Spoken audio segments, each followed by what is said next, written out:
السلام علیکم ورحمۃ اللہ وبرکاتہ۔ وعلیکم السلام ورحمۃ اللہ۔ شبنم باجی آئی کیا؟ جی باجی، اعوذ باللہ بسم اللہ نہیں پڑھنا ہے باجی، سورہ توبہ ہے تو ہاں مت پڑھو، اسٹارٹ کر دو آپ، آیت نمبر 36، ٹھیک ہے؟ جی۔ رب اشرح لی صدری ویسر لی امری واحلل عقدۃ من لسانی یفقہوا قولی رب زدنی علما۔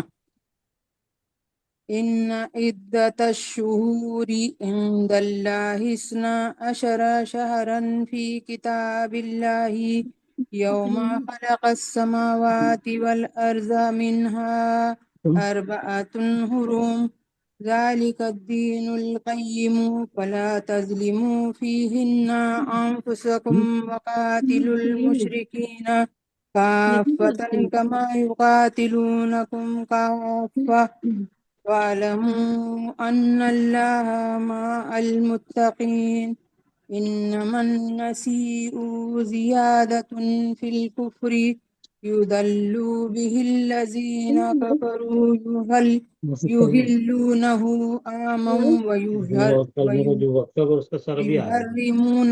عاما ليواتئوا عدة ما حرم الله فيهلوا ما حرم الله زين لهم سوء أعمالهم والله لا يهدي القوم الكافرين۔ صدق اللہ العظیم۔ شروع اللہ کے نام سے۔ حقیقت یہ ہے کہ مہینوں کی تعداد جب سے اللہ نے آسمان و زمین کو پیدا کیا ہے، اللہ کے نزدیک 12 ہی ہیں، اور ان میں سے 4 مہینے حرام ہیں، یہی ٹھیک ضابطہ ہے۔ لہٰذا ان 4 مہینوں میں اپنے اوپر ظلم نہ کرو اور مشرکوں سے سب مل کر لڑو جس طرح وہ سب مل کر تم سے لڑتے ہیں، اور جان رکھو کہ اللہ متقیوں ہی کے ساتھ ہے۔ نسی تو کفر میں ایک مزید کافرانہ حرکت ہے، اس سے یہ کافر لوگ گمراہی میں مبتلا کیے جاتے ہیں۔ کسی سال ایک مہینے کو حلال کر لیتے ہیں اور کسی سال اس کو حرام کر دیتے ہیں، تاکہ اللہ کے حرام کیے ہوئے مہینوں کی تعداد پوری بھی کر دیں اور اللہ کا حرام کیا ہوا حلال بھی کر لے۔ ان کے برے اعمال ان کے لیے خوشنما بنا دیے گئے ہیں، اور اللہ منکرین حق کو ہدایت نہیں دیا کرتا۔ صدق اللہ العظیم۔ جزاک اللہ خیر۔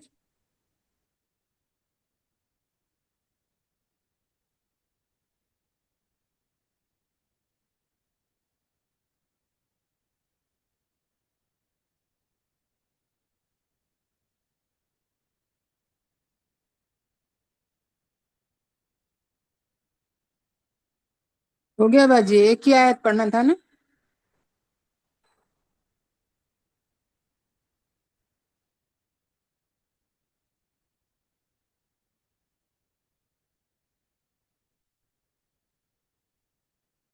غائب ہو گئے باجی۔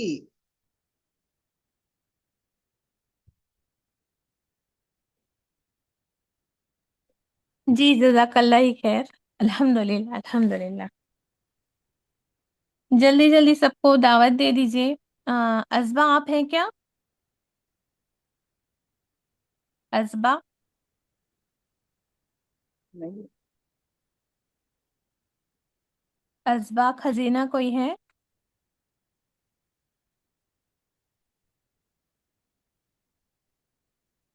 اوکے، آپ لوگوں میں سے کوئی بھی ہے تو جلدی جلدی دوسرے گروپس میں بھی انوائٹ ڈالیے بیٹا، فٹافٹ۔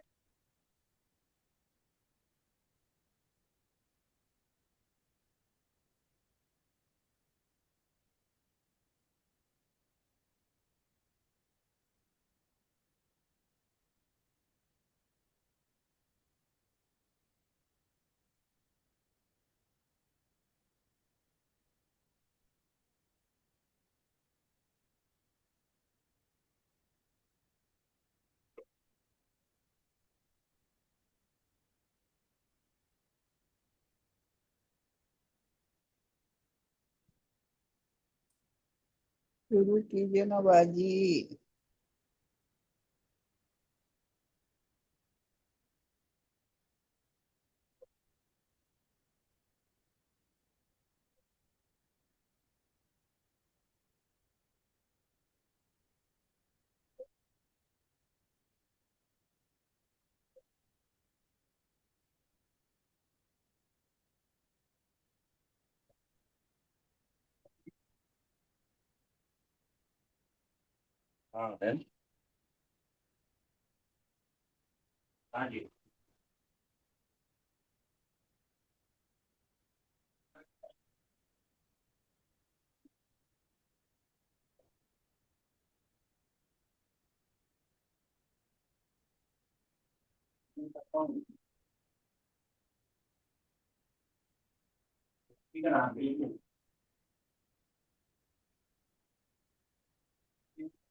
جی الحمدللہ الحمدللہ، اللہ کا احسان ہے کہ اللہ سبحانہ و تعالیٰ نے ہم کو آج پھر سے محرم کے بارے میں کچھ باتیں کرنے کے لیے، جس سے ہمارے عمل میں کچھ نہ کچھ ضرور کیا ہوگا، اضافہ ہوگا انشاءاللہ تعالیٰ آج کی سیشن کے بعد۔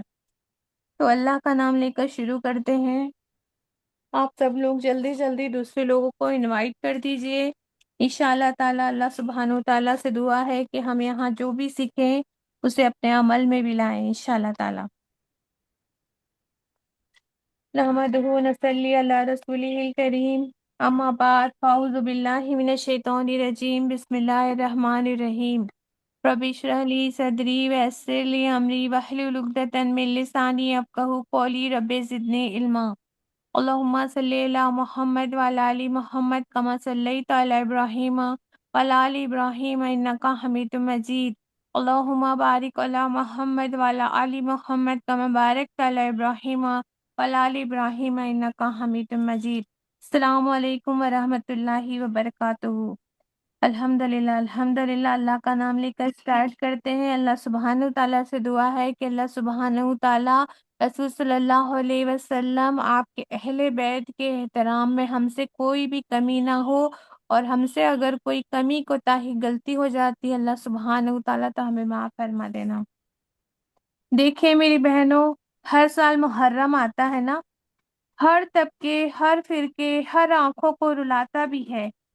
نواسائی رسول صلی اللہ علیہ وسلم نے اپنی ہی نہیں، اپنے جوانوں کی، اپنے بزرگوں کے ساتھ ساتھ آپ دیکھیے 6 ماہ سے لے کر 14 سال تک کے بچوں کی گردنیں کٹوائی، لہو بہائے، بھوک پیاس برداشت کی۔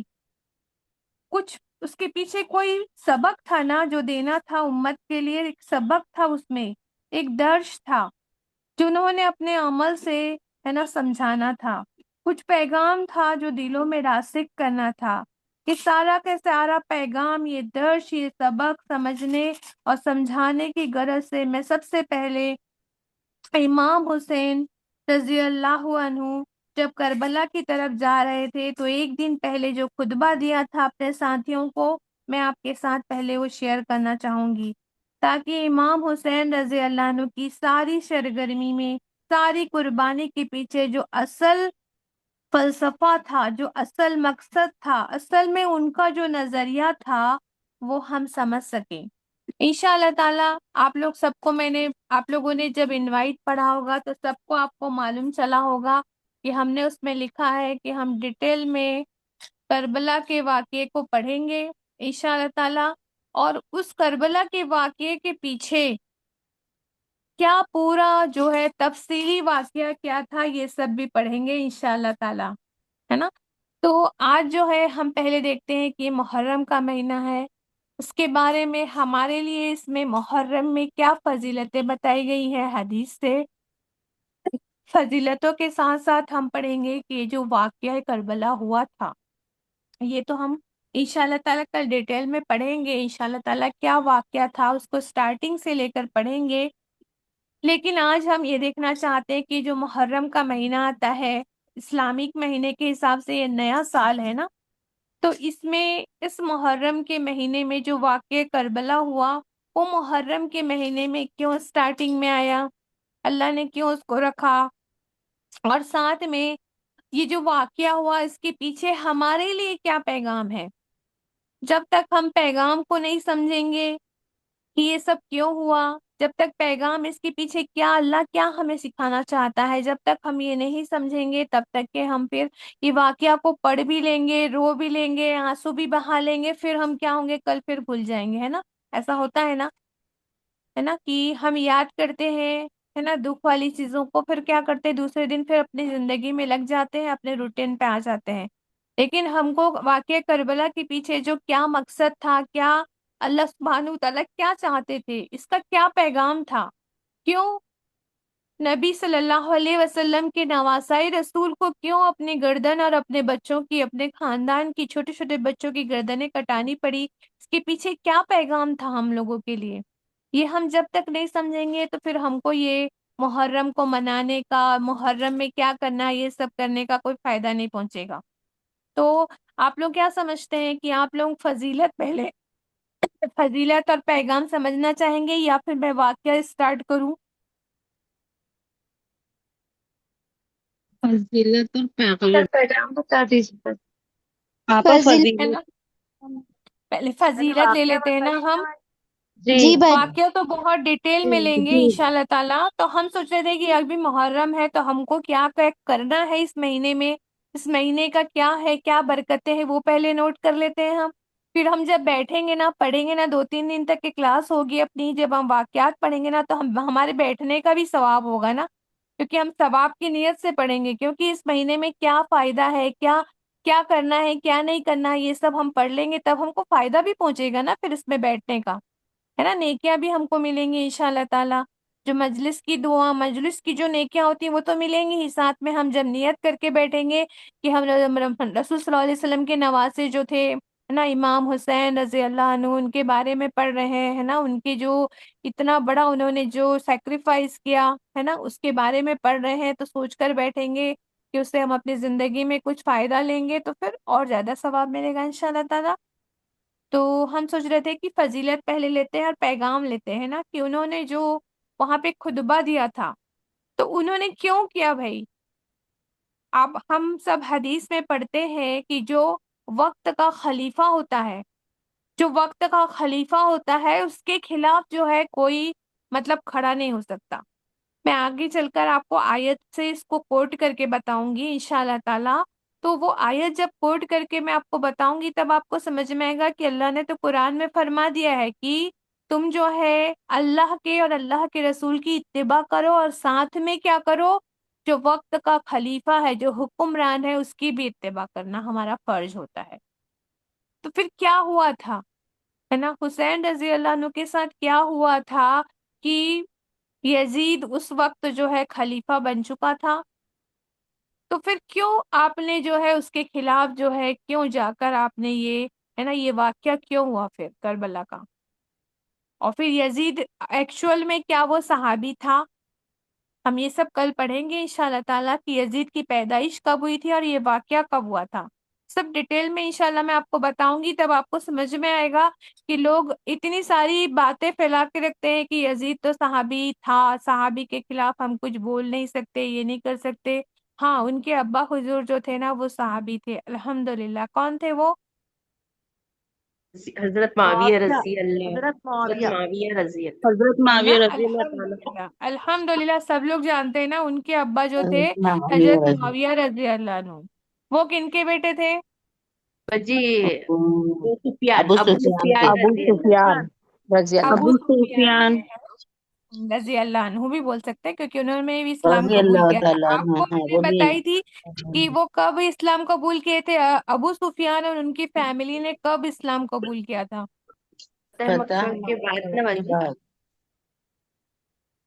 فتح مکہ فتح کے مکہ بعد، ہے کے نا، بعد. فتح مکہ کے ہاں. وقت بول سکتے ہیں. فتح فتح مکہ جب مکہ. ہوا تھا تب ابو سفیان نے اور کیا ہے ان کے خاندان نے کیا کیا تھا، مطلب اسلام قبول کیا تھا. تو آپ لوگ ہمیشہ پڑھتے آ رہے ہیں کہ اولین لوگوں کا جو ثواب ہے، جو اسلام کو اولین لوگوں نے جو اسلام قبول کیا ان کو جو اللہ کے رسول صلی اللہ علیہ وسلم آگے رکھتے تھے ہر کام میں. ہے نا. اور انہوں نے یہ بھی کہا تھا کہ ان کا جو ثواب ہے وہ لوگ کو نہیں پہنچ سکتا ہے نا. اگر یہ لوگ احد پہاڑ کے برابر بھی سونا اگر دے دینا تو ان کے برابر کو نہیں پہنچ سکتے ہیں جو اسٹارٹنگ میں ایمان لائے تھے. جو سابقون الاولون ہے نا ان کے برابری کو نہیں پہنچ سکتے، چاہے وہ احد پہاڑ کے برابر سونا کیوں نہ دے دیں اللہ کی راہ میں. تو آپ سمجھ سکتے ہیں کہ جو اسٹارٹنگ میں ایمان لائے ان کا کتنا بڑا درجہ ہے. الحمدللہ. تو آپ دیکھیے کہ آپ سمجھ گئے ہوں گے کہ ابو سفیان نے اور ان کے بیٹے نے معاویہ رضی اللہ عنہ نے، پھر ان کا بیٹا جو بعد میں ہوا وہ تابعین میں سے آتا ہے. تابعین آپ لوگ سمجھتے ہیں جو جی صحابہ کی زندگی میں جو ان کے سے ملے اور ایمان کی ٹیوشن حالت میں ملے، ایکچوئل میں ہے نا، ایمان کی حالت میں ملے، وہ کیا ہوں گے؟ تابعین ہوں گے. تو معاویہ رضی اللہ عنہ صحابی ہیں الحمدللہ. تو ان کے بیٹے جو ہے بعد میں پیدا ہوئے ہے نا، رسول صلی اللہ علیہ وسلم کے بعد پیدا ہوئے، ہم اس کا کل ذکر کریں گے. تو وہ تابعین میں سے تھے، وہ صحابہ نہیں تھے. سب سے پہلی بات یہیں پر ہوتی ہے نا.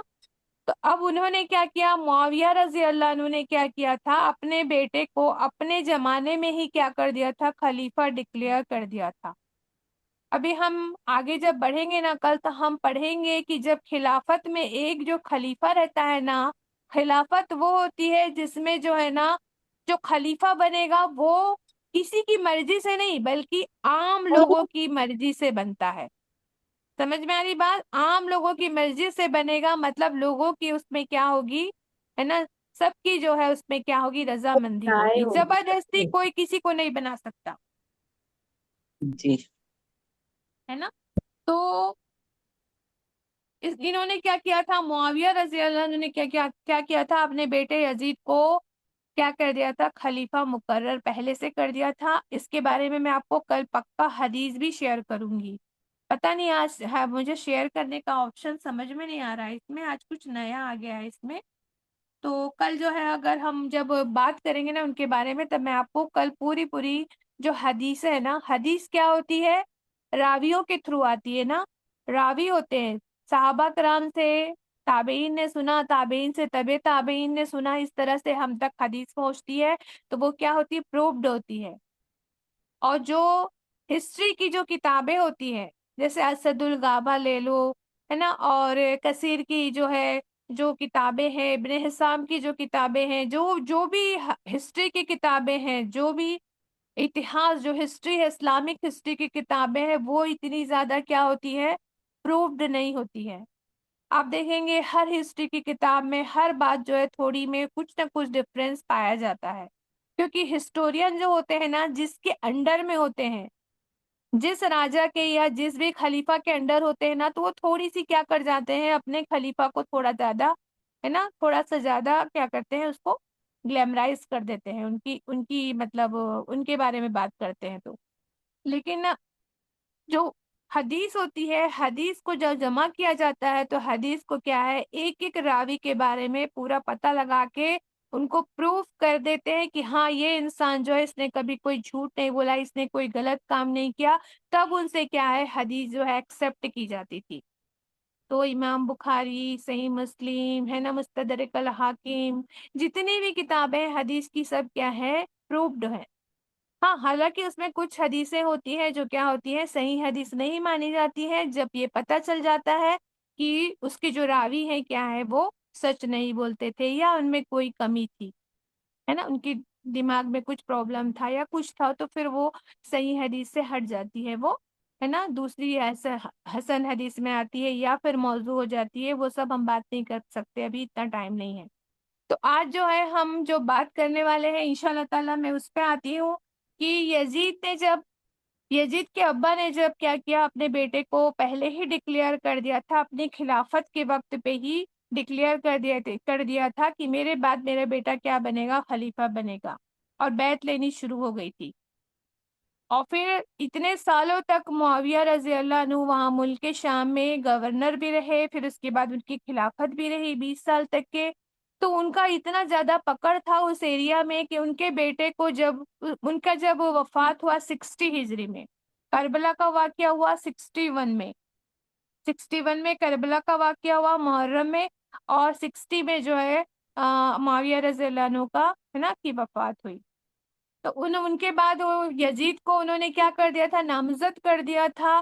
تو کیا ہوا، یزید کیا ہو گیا، اپنی بیعت لینا شروع کر دیا اور اپنے آپ کو خلیفہ ڈکلیئر کر دیا۔ تو اس نے کوشش کیا کہ سارے صحابہ کرام، اس زمانے میں آپ صلی اللہ علیہ وسلم کی وفات ہوئی 10 ہجری میں، اور اس سمے صحابہ کرام ایسے صحابہ کرام تھے جن کے بیٹے بھی صحابہ تھے، جیسے کہ عمر رضی اللہ عنہ کے بیٹے، عباس رضی اللہ عنہ کے بیٹے، ابو بکر رضی اللہ عنہ کے بیٹے، سارے صحابہ کے بیٹے جو ہے اس ٹائم پہ کیا تھے، وہ زندہ تھے، دنیا میں تھے۔ تو وہ چاہتا تھا یزید کی سارے صحابہ کیا ہیں، میری بیعت کر لے۔ تو اس ٹائم پہ امام حسن امام حسن رضی اللہ عنہ کی بھی وفات ہو چکی تھی، وہ شہید ہو چکے تھے۔ تو ان کے جو بھائی تھے وہ امام حسین رضی اللہ عنہ ہے نا تھے۔ اس سمے ان کی ایج جو ہے 56 سال آتی ہے، کہیں کہیں 60 بھی آتی ہے، کہیں 56 آتی ہے۔ تو اس ٹائم پہ وہ ہے نا دنیا میں تھے۔ تو انہوں نے کوشش کی کہ اگر حسین رضی اللہ عنہ ایمان لے آتے ہیں نا تو کیا ہوگا، سارے مکہ مدینہ والے کیا ہوں گے، ایمان لے آئیں گے، میرے اوپر بیعت کر لیں گے۔ مطلب اگر یہ میرے اوپر بیعت کر لیتے ہیں تو سارے لوگ کیا ہوں گے، مکہ مدینہ والے سب میری بیعت کر لیں گے۔ اس لیے اس نے کیا کیا تھا، تکلیف دینا شروع کیا اور پریشر ڈالنا شروع کیا، جو ہم کل پڑھیں گے انشاءاللہ تعالی۔ تو پھر امام حسین رضی اللہ عنہ نے کیا کیا، ڈیسائیڈ کیا کہ اگر میں یہاں رہوں گا، وہ تو ماننے والا ہے نہیں یزید، وہ کیا کرے گا ہے نا، قتل غارت کرے گا، تو میرے نانا حضور کا جو سٹی ہے مدینہ، یہ کیا ہو جائے گا ہے نا، خون سے رنگ جائے گا۔ تو وہ نہیں چاہتے تھے، اس لیے انہوں نے کیا کیا، ہجرت کیا۔ پہلے مکہ میں 2 مہینے رہے، بعد میں جب کوفیوں نے جب ان کو اپنے طرف بلایا تو وہ کیا کر گئے، کوفہ کی طرف کیا کیے، کوچ کیے۔ رستے میں پھر سب کچھ ہوا، اس کے بعد وہیں پر رستے میں ہی کربلا کا واقعہ ہو گیا۔ تو حسین رضی اللہ عنہ جب کربلا کی طرف جانے کا ڈیسائیڈ کر لیے، تو ایک دن پہلے جو خطبہ دیا تھا اپنے ساتھیوں کو، وہ میں آپ کے ساتھ شیئر کرنا چاہوں گی، تاکہ ہم کو کیا ہے، ان کا جو فلسفہ تھا، ان کا کیا نظریہ تھا، کیوں وہ بیعت نہیں کر رہے تھے، وہ ہم کو سمجھ میں آ سکے کہ وہ کیوں بیعت نہیں کر رہے تھے۔ وقت کے اگر کوئی خلیفہ بن گیا ہے تو ان کو کیا کرنا تھا، ان کو بیعت کر لینا تھا، لیکن کیوں نہیں کیا؟ اللہ کے رسول صلی اللہ علیہ وسلم کے اندر، ان کے انڈر میں جن کی تربیت ہوئی تھی، کیا وہ اللہ کے کسی آیت کی نافرمانی کر سکتے ہیں؟ نعوذ باللہ، کر سکتے ہیں کیا کبھی؟ اتنی اچھی پرورش ہے نا، رسول صلی اللہ علیہ وسلم کے اندر ان کی پرورش ہوئی، امام ہے نا علی رضی اللہ عنہ، فاطمہ رضی اللہ عنہا، سب کے انڈر میں جن کی پرورش ہوئی ہے، کیا وہ قرآن کی کوئی آیت کو وہ کیا کر سکتے تھے، نظر انداز کر سکتے تھے کہ وقت کے خلیفہ کے خلاف نہیں جانا چاہیے؟ کیا اس آیت کو وہ نظر انداز کرتے؟ نہیں کرتے تھے نا۔ تو کوئی تو بات ہوگی نا کہ انہوں نے بیعت نہیں کی تھی۔ اگر وہ یزید حق پہ ہوتا تو پھر ضرور یہ کرتے، کیونکہ معاویہ رضی اللہ عنہ جب ان کے ابا جب تھے تب تو انہوں نے ان کے انڈر میں ان کی خلافت کو انہوں نے ایکسپٹ کیا تھا نا، اتنے سال تک، وہ 20 سال تک خلیفہ بھی رہے نا ان کے ابا، یزید کے ابا، تو انہوں نے تب تو نہیں کیا بیعت سے انکار۔ ابھی کیوں کر دیا؟ جب یزید نے بیعت لینے کی کوشش کی تو کیوں انکار کیا؟ کچھ بات ہوگی نا۔ تو ان کے خطبے کو اگر ہم سمجھتے ہیں تو ہم کو تھوڑی سی بات سمجھ میں آ جائے گی۔ پھر کل انشاءاللہ تعالی اللہ سے دعا ہے کہ ہم جو واقعہ پڑھیں گے تو ہم کو سب کچھ سمجھ میں آئے گا، اور ہم اسٹارٹ کریں گے ابو بکر رضی اللہ عنہ کی ہے نا کی خلافت کے بارے میں تھوڑا سا پڑھیں گے، پھر عمر رضی اللہ عنہ کی خلافت، پھر دھیرے سے ہم عثمان رضی اللہ عنہ، پھر علی رضی اللہ عنہ، پھر دھیرے سے ہم کیا آئیں گے، کربلا کے واقعے کی طرف آئیں گے انشاءاللہ تعالی۔ تو سارا واقعہ ہم کو سمجھنے کے لیے ہم کو اسٹارٹنگ کیا ہوئی تھی، کیا کہاں سے غلطی کہاں سے اسٹارٹ ہوئی تھی، یہ کیا کیا ہوا تھا، یہ سب جاننا بہت ضروری ہے میری بہنوں۔ اپنے من سے ہم کو خود بخود کیا ہے، یہ ڈیسائیڈ نہیں کرنا چاہیے کہ فلاں غلط تھا، فلاں صحیح تھا، فلاں جو چلا آ رہا ہے آبا اجداد سے جو چلے آ رہا ہے اس کو پکڑ کے نہیں بیٹھنا چاہیے، ٹھیک ہے۔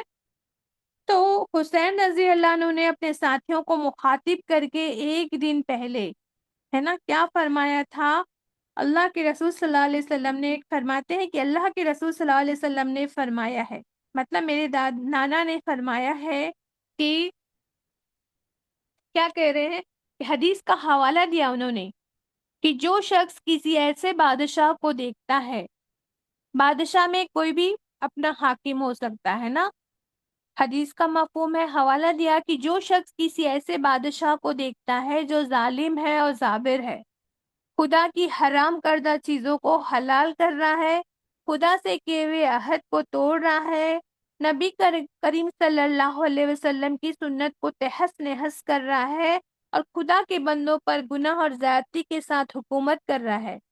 یعنی کوئی شخص ہے جو یہ سب کچھ دیکھتا ہے، پھر بھی اس شخص کو غیرت نہیں آتی ہے۔ تو صلی اللہ علیہ وسلم نے فرمایا کہ نہ وہ زبان سے وہ ظالم کے خلاف آواز اٹھاتا ہے اور نہ عملی طور پر ظالم کے خلاف کوئی قدم اٹھاتا ہے، تو اللہ کو یہ حق ہے کہ وہ اس ظالم بادشاہ کی جگہ اس شخص کو دوزخ کی آگ میں جھونک دے۔ اس ظالم بادشاہ کی جگہ اس شخص کو دوزخ کی آگ میں جھونک دے۔ استغفر اللہ ربک من کل ذنب واتوب الیک، اللہم اجرنا من النار۔ تو امام حسین رضی اللہ عنہ نے نبی صلی اللہ علیہ وسلم کے حدیث ہے نا، حدیث کو کے الفاظ کو سنانے کے بعد فرمایا، لوگوں خبردار ہو جاؤ، یہ لوگ شیطان کی اطاعت قبول کر چکے ہیں، ان لوگوں نے خدا کی زمین کو فساد سے بھر دیا ہے، حدود الہی کو انہوں نے پامال کر دیا ہے، مال غنیمت میں سے یہ لوگ زیادہ وصول کرنے لگے ہیں، خدا کی حرام کردہ چیزوں کو حلال کردہ کرنے لگے ہیں، اس لیے میں ان کی سرکشی کو حق سے بدلنے کی کوشش کروں گا۔ کیا فرما رہے ہیں؟ میں ان کی سرکشی کو حق سے بدلنے کی کوشش کروں گا۔ میں شہادت کی موت چاہتا ہوں، ظالموں کے ساتھ زندہ رہنا خود بڑا جرم ہے، میری ذات میں تمہارے لیے ایک نمونہ ہے۔ بہت ہی خوبصورت اور ایمان افروز خطبہ امام حسین رضی اللہ عنہ کا بہت اہم سا پیغام دیتا ہے ہم کو۔ الحمدللہ ہم سب جانتے ہیں نا کہ حق کے آگے انہوں نے کیا کیا، حق کے لیے انہوں نے کیا کیا، اتنی بڑی قربانی دی اپنے بچوں کی، اپنے خاندان کی، لیکن باطل کے آگے سر نہیں جھکایا تھا۔ ظاہری طور پر لوگوں کو لگا کہ فتح تو باطل کی ہوئی، سارے کے سارے جو ہے اہل بیت کیا ہو گئے ہے نا، قربان ہو گئے، شہید ہو گئے، لیکن ابدی اور حقیقی فتح جو ہے اصل میں کس کی ہوئی؟ حق کی ہوئی تھی۔ آج ہم کس کو یاد کر رہے ہیں ہے نا، کس کے لیے آنسو بہا رہی ہے امت؟ امام حق حسین کے لیے جو رضی تھے نا، حق کے لیے جو تھے، باطل کے لیے ہم کیا کر رہے ہیں؟ سب کے دلوں سے کیا نکلتی ہے نا؟ اچھے الفاظ نکلتے ہیں۔ یزید کے لیے کوئی اپنے بچے کا نام یزید رکھتا ہے؟ اس کے بعد سے رکھتا ہے کوئی اپنے بچے کا نام یزید؟ سنا ہے آپ نے کبھی؟ ہے نا؟ تو نہیں اسلام باجی زندہ نہیں۔ ہوتا ہے ہر کربلا کے بعد۔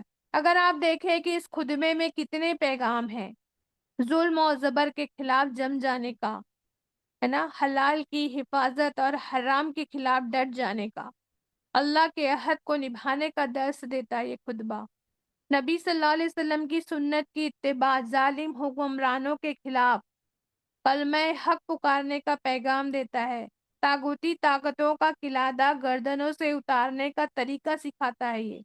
ہم بھی تو دبے ہوئے ہیں، کٹے ہوئے ہیں نا، ہم نے کبھی ضرورت نہیں دکھائی ہے نا۔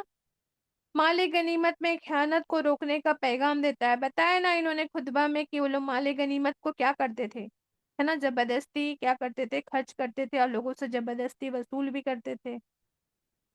تو انہوں نے معاشرے میں حدود اللہ کو پامال کرتے ہوئے دیکھ کر اگر ہمارے دلوں میں بے شرمی اور سستی، اور بے شرمی پیدا نہیں ہوتی ہے بلکہ سستی اور کاہلی سے بچنے کا ہے نا، بچنے کا ہم طریقہ ڈھونڈتے رہتے ہیں کہ سستی کاہلی کر لے، تو یہ جو خطبہ ہے ہمیں پیغام دیتا ہے کہ تم کیا کرو؟ سستی اور کاہلی سے بچ جاؤ۔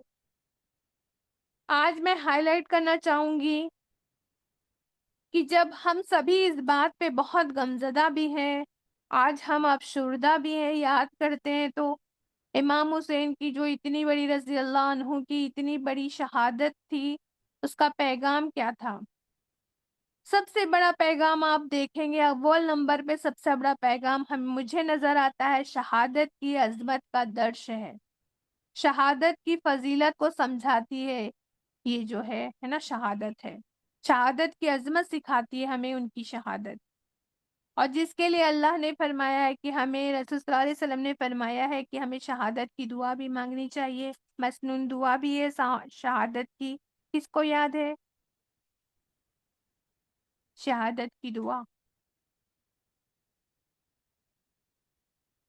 ہمیشہ میں بتاتی رہتی ہوں پڑھاتے پڑھاتے کلاس میں، اللہم ارزقنا شہادتن فی سبیلک، اللہم ارزقنا شہادتن فی سبیلک، یہ دعا کرنی چاہیے، ہے نا۔ نبی صلی اللہ علیہ وسلم یہ دعا خود بھی مانگتے ہیں اور امت کو بھی سکھاتے ہوئے نظر آتے ہیں، مسنون دعا ہے یہ۔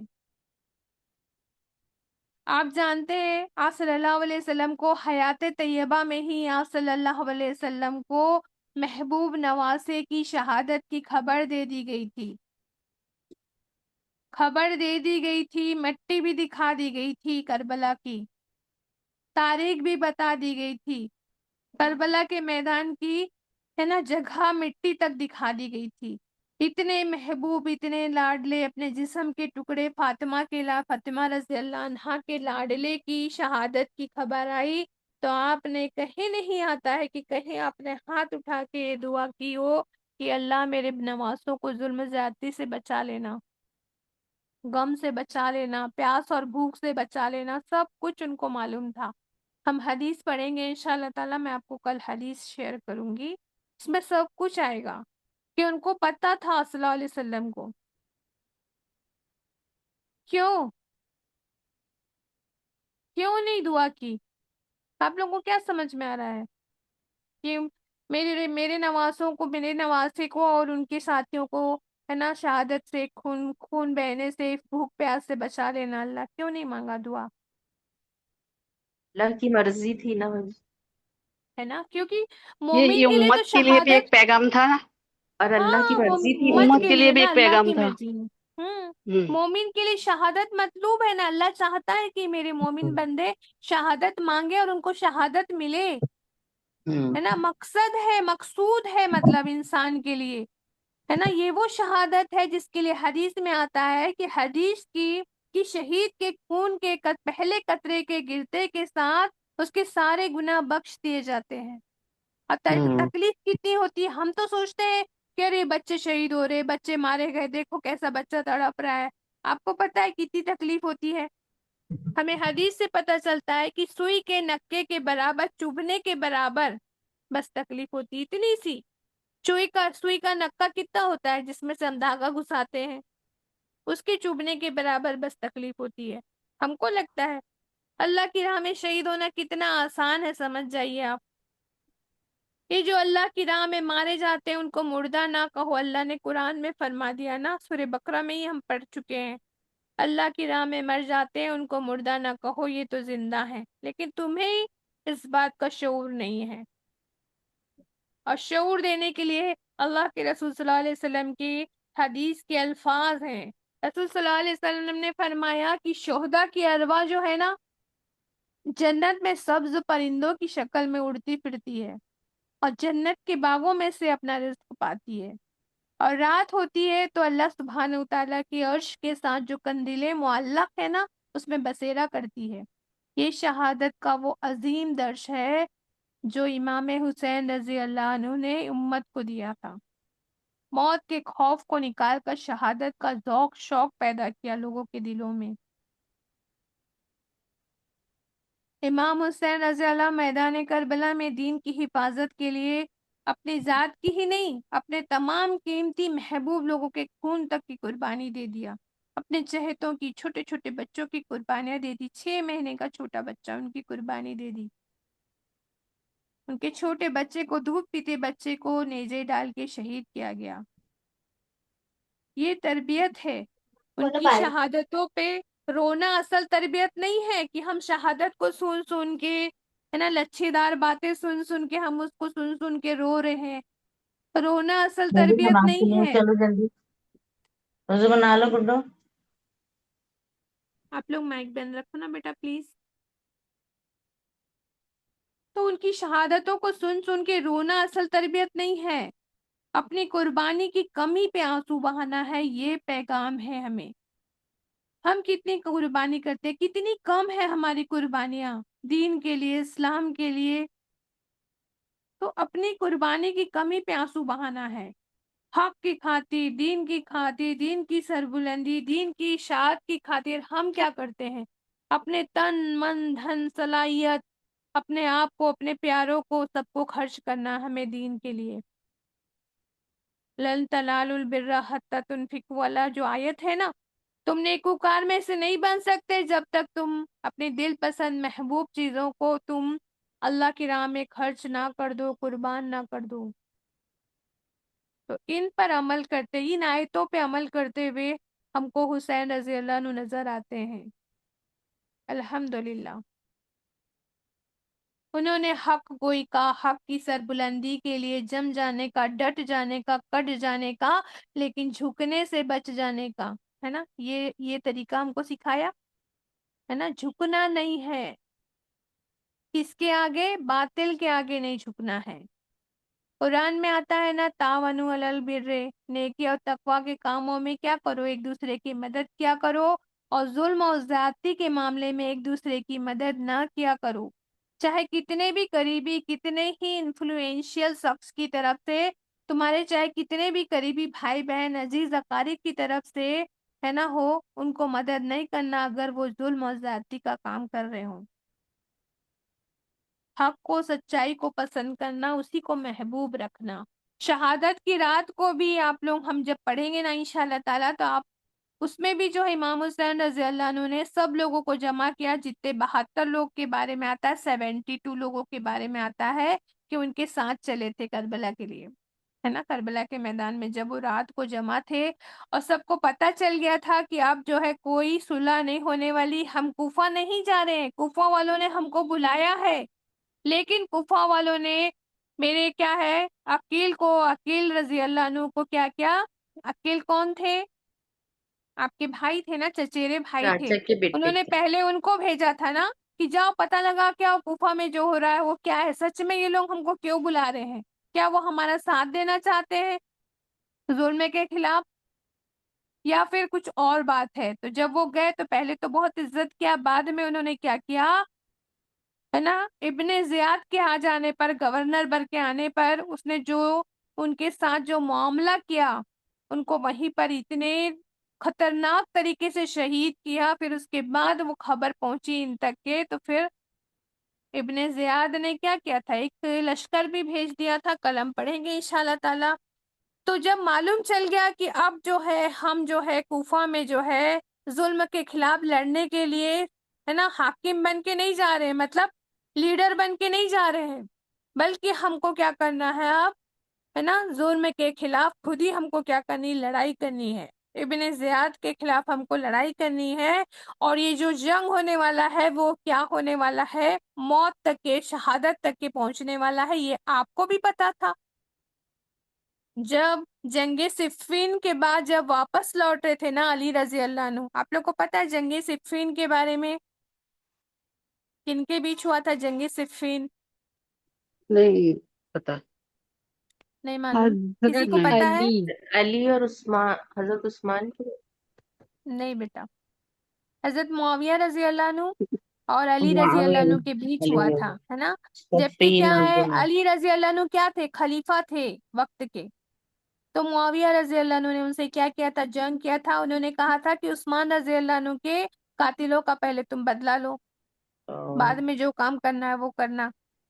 تو علی رضی اللہ عنہ بولتے تھے کہ میں کیسے لوں بدلہ، اتنے سارے بلوی جو تھے نا، اتنے سارے جو دشمن لوگ تھے، جو دشمن بن چکے تھے، حالانکہ مسلمان تھے لیکن بلوی بن چکے تھے، دشمنی کر رہے تھے. سارے لوگ، اتنے لوگ کھڑے ہوئے ہیں، کس نے قتل کیا یہ کوئی پکا ہی نہیں ہے. تو جب تک کہ میں ثبوت نہیں ملے گا تو میں کیسے ان کو سزا دوں گا؟ مانے نہیں، مانے نہیں انہوں نے. تو پھر اس کے ان دونوں کے بیچ میں پھر کیا ہوا؟ جنگ ہوا. اس کے پہلے ایک اور جنگ ہوا، جنگ جمل، جس میں علی رضی اللہ عنہ کا مقابلہ جو ہے کن کے ساتھ ہوا تھا؟ ماں عائشہ کے ساتھ ہوا تھا رضی اللہ عنہ کے ساتھ، جو دنیا میں بھی اور آخرت میں بھی اللہ کے رسول صلی اللہ علیہ وسلم کی بیوی ہے. جنت میں بھی اور دنیا میں بھی رسول صلی اللہ علیہ وسلم کی بیوی ہے. ان کے ساتھ علی رضی اللہ عنہ کو جنگ کرنی پڑی تھی. سوچئے آپ.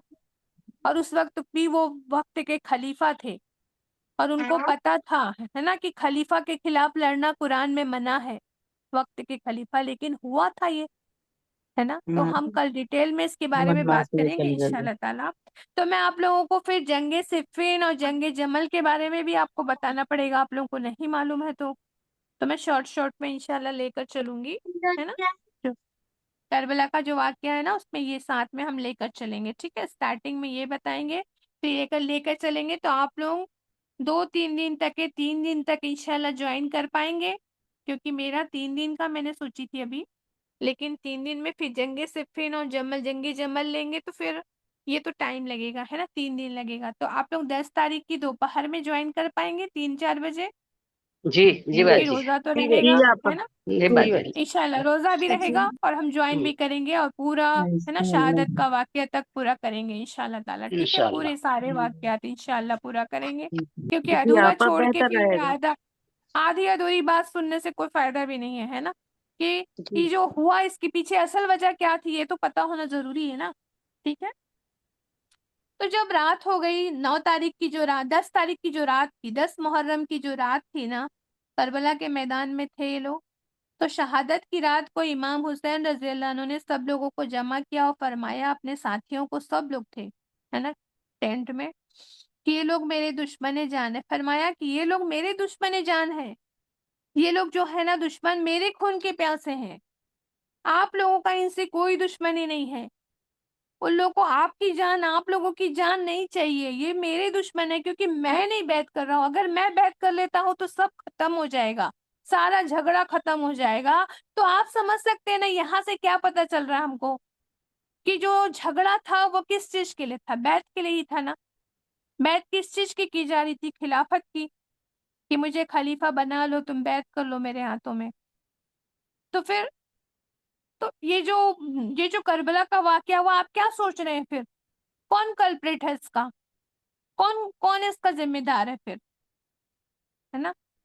اللہ عالم، ہم جب پڑھیں گے اس کے بعد ہم پھر ڈسکس بھی کریں گے انشاءاللہ تعالیٰ کہ سب کے نظریے کیا ہوئے ہیں نا، ٹھیک ہے۔ ابھی ہم یہ پڑھتے ہیں کہ انہوں نے کہا کہ یہ لوگ میرے خون کے پیاسے ہیں، تم سب یہاں سے راتوں رات واپس جانا چاہتے ہیں تو چلے جاؤ، کیونکہ میں نے آپ کو اس لیے لایا تھا کیونکہ کوفہ والے ہم کو عزت کے ساتھ بلا رہے تھے نا، اس لیے میں نے آپ سب کو لے کر آیا تھا کہ چلو ہمارے ابا کا کیا ہے، وہ ہے نا، وہ جو کنٹری تھی کوفہ جو تھی نا علی رضی اللہ عنہ کا، وہ کیا تھا ہے نا، وہاں پہ جب خلافت جب ان کے ہاتھ میں آئی تھی نا، تو انہوں نے اپنا جگہ جو ہے نا خلافت کی جو کیپٹل سٹی ہوتی ہے نا وہ کوفہ کو بنا لیا تھا، اور وہیں جا کر رہتے تھے علی رضی اللہ عنہ، وہیں ان کی شہادت ہوئی، ان کے بیٹے کی بھی شہادت وہیں ہوئی کوفہ میں۔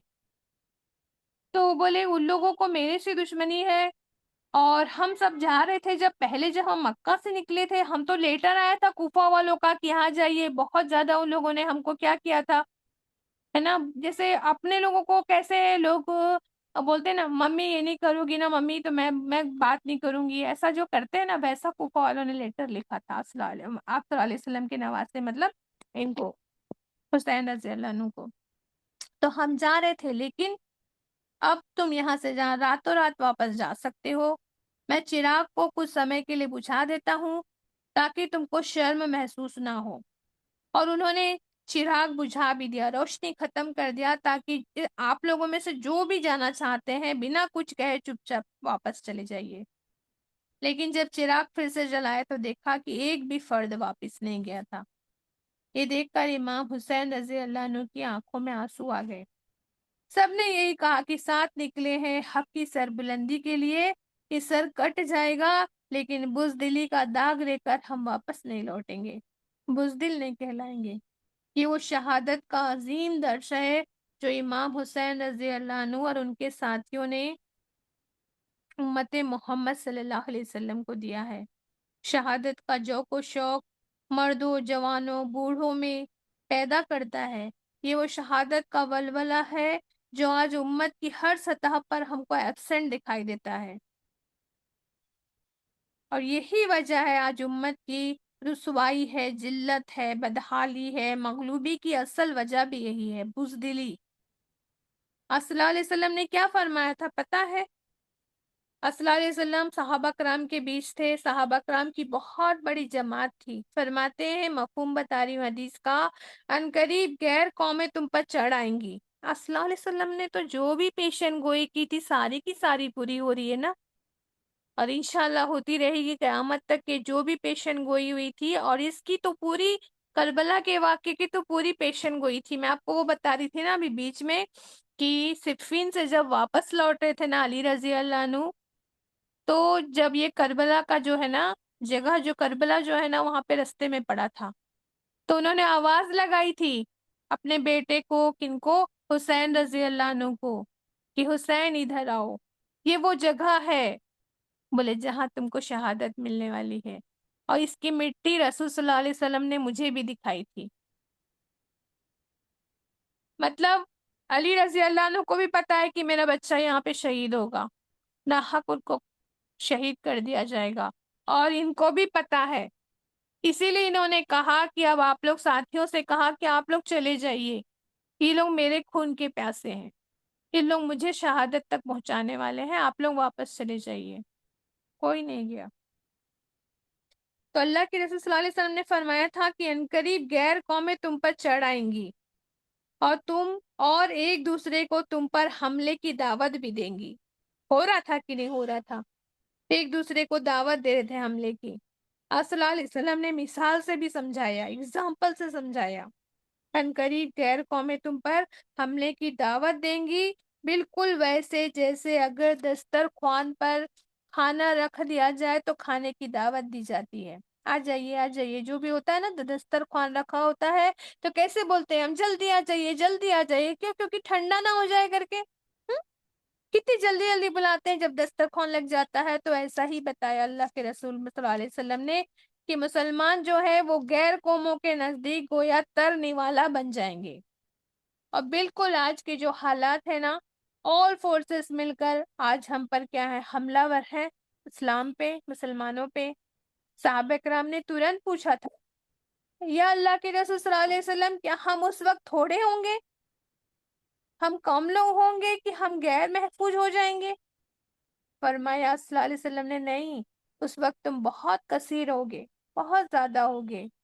اور آج ہمارا اسلام سیکنڈ بگیسٹ ریلیجن ہے ان دا ورلڈ، اور صرف یہی نہیں، it is the fastest growing religion in the world, سب سے زیادہ بڑھنے والا ریلیجن، پھیلنے والا ریلیجن ہے ورلڈ کا۔ اور ان قریب الحمدللہ الحمدللہ یہ سب سے بڑا، سب سے غالب دن بھی ہوگا انشاءاللہ تعالی۔ پھر فرمایا کہ نہیں، تم اس وقت بہت کثیر ہوگے، لیکن تم خشو خاشات کی طرح ہلکے اور بے وزن ہو جاؤ گے۔ وہ دریاؤں میں جو سوکھے پتے ہوتے ہیں نا، اللہ کے رسول صلی اللہ علیہ وسلم نے اگزامپل دے کر بتایا، وہ دریاؤں میں جو سوکھے پتے ہوتے ہیں نا، جو تیر رہے ہوتے ہیں نا، اس کی طرح ہو جاؤ گے۔ پوچھا صلی اللہ علیہ وسلم سے کہ ہم اتنے کمزور کیوں ہو جائیں گے سوکھے پتوں کی طرح؟ تو فرمایا کہ تمہارے اندر وہن پیدا ہو جائے گا، وہن، تمہارے اندر وہن پیدا ہو جائے گا۔ تو پوچھا گیا یہ وہن کیا ہے اللہ کے رسول صلی اللہ علیہ وسلم، یہ کیا ہے وہن؟ فرمایا صلی اللہ علیہ وسلم نے، دو چیزیں، حب دنیا و کراہت الموت، دنیا کی محبت اور موت کی کراہت، یہ چیزیں ہیں جو تمہیں کیا بنا دیں گی، ہے نا، وزن لیس کر دیں گی، ویٹ لیس کر دیں گی، سوکھے پتوں کی طرح بنا وزن کے ہو جائیں گے۔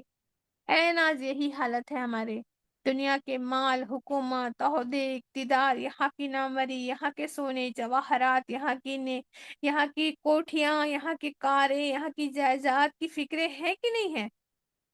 تو آخرت کی فکر تو ہے ہی نہیں نا۔ اور اللہ کی رسول صلی اللہ علیہ وسلم اور ان کے دین اور قرآن کی محبت تو دلوں میں رہی نہیں نا ویسی جیسی ہونی چاہیے تھی۔ اور کراہت الموت، لوگ موت سے کتنے خائف ہیں، کتنا ڈر ہے موت سے لوگوں کو، اور لمبی لمبی زندگی آرام کے ساتھ، عیش و عشرت کے ساتھ جینا چاہتے ہیں۔ جو جا رہا ہے جائے، ہم کو کیا مطلب ہے؟ لڑے وہ لوگ فلسطین والے، ہم کو کیا مطلب ہے اس سے؟